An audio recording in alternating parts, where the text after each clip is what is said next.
Hello team, welcome to stock invest guide.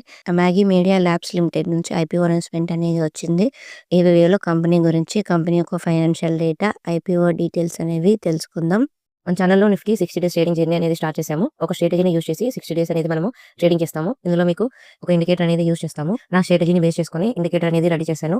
ఇందులో buy signal, stop loss, target lines అనేవి మనకి entry lines automatic గా plot అవుతాయి. ఒకసారి చెక్ చేసుకోవచ్చు. ఈ వీడియోస్ అని షార్ట్ లో ఉంటాయి. షార్ట్స్ వీడియోస్ అనేవి మీరు చెక్ చేసుకోవచ్చు. ఈ కంపెనీ వచ్చేసి 2008లో స్థాపించబడింది. ఈ కంపెనీ యొక్క హెడ్ క్వార్టర్స్ వచ్చేసి బెంగుళూరులో ఉంది.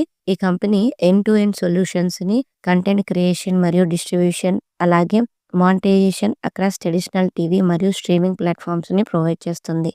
సింపుల్ గా చెప్పాలంటే ఈ కంపెనీ వచ్చేసి క్లౌడ్ బేస్డ్ బ్రాడ్కాస్ట్ మరియు కనెక్టెడ్ టీవీ టెక్నాలజీస్ లో ఎంగేజ్ అయి ఉంది. ఈ కంపెనీ యొక్క ఫైనాన్షియల్ డేటా అనేది చూసినట్లయితే రెవెన్యూ వచ్చేసి మార్చి 2023 నాటికి 724 కోట్లు, మార్చి 2024 నాటికి 942 కోట్లు, మార్చి 2025 నాటికి 1223 కోట్లు అనేది ఈ కంపెనీ యొక్క రెవెన్యూ.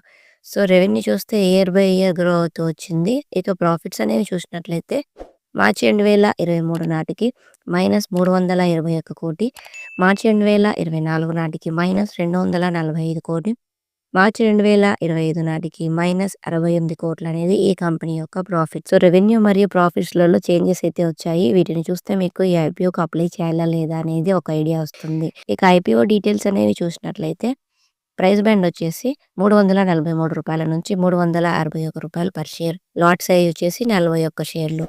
టోటల్ ఇష్యూ సైజ్ వచ్చేసి 1789 కోట్లు. మినిమం ఇన్వెస్ట్మెంట్ వచ్చేసి 14,801 రూపాయి. ఐపీఓ ఓపెనింగ్ డేట్ వచ్చేసి జనవరి 13, 2026. ఐపీఓ క్లోజింగ్ డేట్ వచ్చేసి జనవరి 16, 2026. అలాట్మెంట్ డేట్ వచ్చేసి జనవరి 19, 2026. రీఫండ్ డేట్ వచ్చేసి జనవరి 20, 2026. అలాట్ అయిన వాళ్ళకి షేర్స్ అనేవి డిమాట్ అకౌంట్లోకి జనవరి 20న క్రెడిట్ చేస్తారు. లిస్టింగ్ డేట్ వచ్చేసి జనవరి 21, 2026. ఈ స్టాక్ వచ్చేసి ఎన్ఎస్సి మరియు బిఎస్సిలో లిస్ట్ అవుతుంది.